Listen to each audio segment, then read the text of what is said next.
3 suoni di allarme che annunciavano la deflagrazione e poi un boato tremendo che ha parcellizzato parte di roccia sulla parete a ridosso della miniera di magnesio a Carpanè di Valbrenta.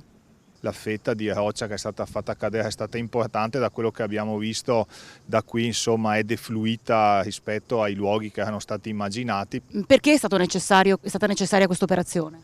Questa è un'operazione che è stata richiesta dal concessionario della miniera per rendere agibile un piazzale che viene utilizzato per delle attività di estrazione. L'attività economica è rilevante e quindi ha fatto sì che si adottassero delle misure di cautela per la statale 47 e per la ferrovia sottostanti. La statale 47 e la linea ferroviaria sono state chiuse per un'ora. Dopo l'esplosione sono partite le bonifiche da Polfer, Polizia di Stato e ANAS per accertarsi che sia il manto stradale che la ferrovia fossero sgombre da qualsiasi detrito. Per quello che ha riguardato il comune di Valbrenta, ovviamente noi siamo responsabili dell'incolumità pubblica dei cittadini, quindi ci siamo dovuti occupare sostanzialmente di fare in modo che le abitazioni prossime all'intervento non fossero occupate, che il fiume non fosse percorso dalle attività di rafting e di canoa, che non ci fossero persone in fiume. Quante persone sono state fatte evacuare, se sono state fatte evacuare? In particolare una famiglia che era in una zona sottostante,